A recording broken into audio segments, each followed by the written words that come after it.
प्रकाशित किया है। हनुमान हिंदुओं के आराध्य देवता हैं। अधिकतर स्थानों पर इन्हें भगवान शिव का अवतार बताया गया है। वे भगवान राम के परम भक्त और प्रिय सखा हैं। हनुमान को चिरंजीवी माना जाता है। जन्म।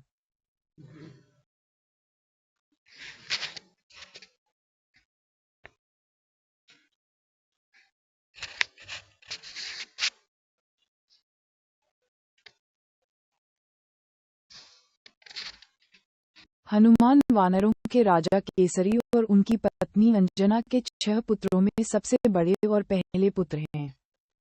रामायण के अनुसार वे जानकी के अत्यधिक प्रिय हैं।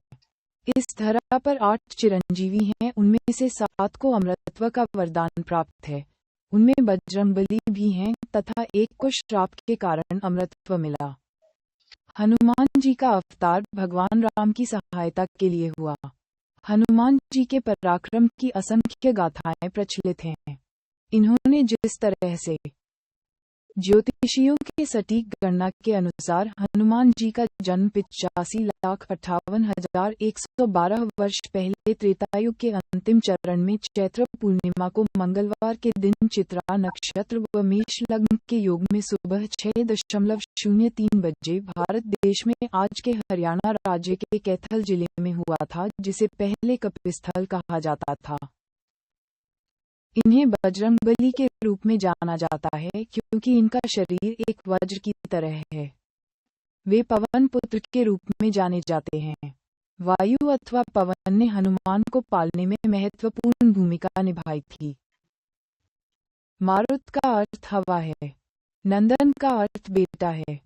हिंदू पौराणिक कथाओं के अनुसार हनुमान मारुति अर्थात मारुत नंदन है। बाल्यकाल, शिक्षा एवं श्राप। हनुमान जी के धर्म पिता वायु थे, इसी कारण उन्हें पवन पुत्र के नाम से भी जाना जाता है। बचपन से ही दिव्य होने के साथ साथ उनके अंदर असीमित शक्तियों का भंडार था। इनके जन्म के पश्चात एक दिन वे उदय होते हुए सूर्य को फल समझकर उसे खाने के लिए उसकी ओर जाने लगे थे। हनुमान जी बालपन में बहुत नटखट थे। वो अपने इस स्वभाव से साधु संतों को सता देते थे। बहुधा वो उनकी पूजा सामग्री और आदि कई वस्तुओं को छीन झपट लेते थे। उनके इस नटखट स्वभाव से रुष्ट होकर साधुओं ने उन्हें अपनी शक्तियों को भूल जाने का एक लघु शाप दे दिया।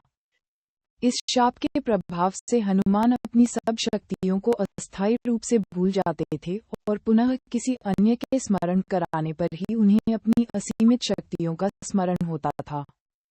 ऐसा माना जाता है कि अगर हनुमान शाप रहित होते तो रामायण में राम रावण युद्ध का स्वरूप पृथक ही होता। कदाचित वो स्वयं ही रावण सहित संपूर्ण लंका को समाप्त कर देते। हनुमान जी के जीवन की प्रमुख घटनाएं। रामायण के सुंदर कांड में हनुमान जी के साहस और देवाधीन कर्म का वर्णन किया गया है। हनुमान जी की भेंट राम जी से उनके वनवास के समय तब हुई जब राम जी अपने भ्राता लक्ष्मण के साथ अपनी पत्नी सीता की खोज कर रहे थे। सीता माता को लंकापति रावण छल से हरण करके ले गया था। सीता जी को खोजते हुए दोनों भ्राता ऋषिमुख पर्वत के समीप पहुंच गए, जहां सुग्रीव अपने अनुयायियों के साथ अपने ज्येष्ठ भ्राता बाली से छिपकर रहते थे। वानर राज बाली ने अपने छोटे भ्राता सुग्रीव को एक गंभीर मिथ्याबोध के चलते अपने साम्राज्य से बाहर निकाल दिया था और वो किसी भी तरह से सुग्रीव के तर्क को सुनने के लिए तैयार नहीं था। साथ ही बाली ने सुग्रीव की पत्नी को भी अपने पास बलपूर्वक रखा हुआ था।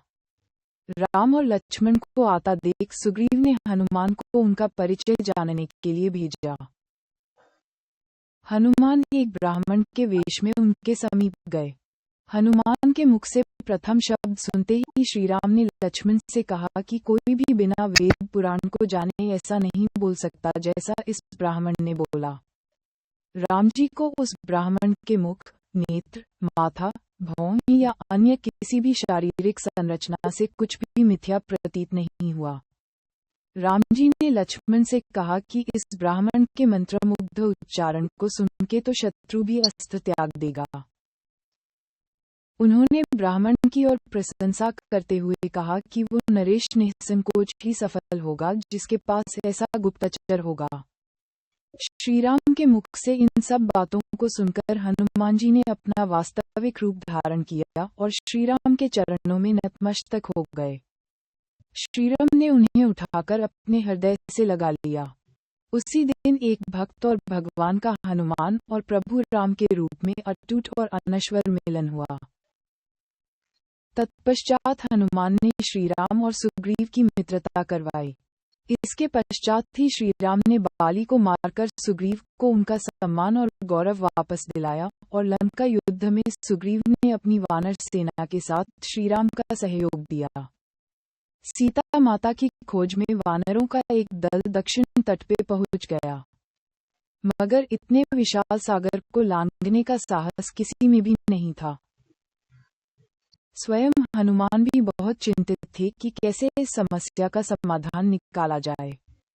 उसी समय जामवंत और बाकी अन्य वानरों ने हनुमान को उनकी अद्भुत शक्तियों का स्मरण कराया। अपनी शक्तियों का स्मरण होते ही हनुमान ने अपना रूप विस्तार किया और पवन वेग से सागर को तैरकर पार करने लगे। रास्ते में उन्हें एक पर्वत मिला और उसने हनुमान से कहा कि उनके पिता का उसके ऊपर ऋण है। साथ ही उस पर्वत ने हनुमान से थोड़ा विश्राम करने का भी आग्रह किया, मगर हनुमान ने किंचित मात्र भी समय व्यर्थ न करते हुए पर्वतराज को धन्यवाद किया और आगे बढ़ चले। आगे चलकर उन्हें एक राक्षसी मिली जिसने कि उन्हें अपने मुख में घुसने की चुनौती दी। परिणामस्वरूप हनुमान ने उस राक्षसी की चुनौती को स्वीकार किया और बड़ी ही चतुराई से अति लघु रूप धारण करके राक्षसी के मुख में प्रवेश करके बाहर आ गए। अंत में उस राक्षसी ने संकोचपूर्वक ये स्वीकार किया कि वो उनकी बुद्धिमत्ता की परीक्षा ले रही थी। आखिरकार हनुमान सागर पार करके लंका पहुंचे और लंका की शोभा और सुंदरता को देखकर आश्चर्यचकित रह गए, और उनके मन में इस बात का दुख भी हुआ कि यदि रावण नहीं माना तो इतनी सुंदर लंका का सर्वनाश हो जाएगा। तत्पश्चात हनुमान ने अशोक वाटिका में सीता जी को देखा और उनको अपना परिचय बताया। साथ ही उन्होंने माता सीता को सांत्वना दी और साथ ही वापस प्रभु श्रीराम के पास साथ चलने का आग्रह भी किया, मगर माता सीता ने ये कहकर अस्वीकार कर दिया कि ऐसा होने पर श्रीराम के पुरुषार्थ को ठेस पहुंचेगी। हनुमान ने माता सीता को प्रभु श्रीराम के संदेश का ऐसे वर्णन किया जैसे कोई महान ज्ञानी लोगों को ईश्वर की महानता के बारे में बताता है।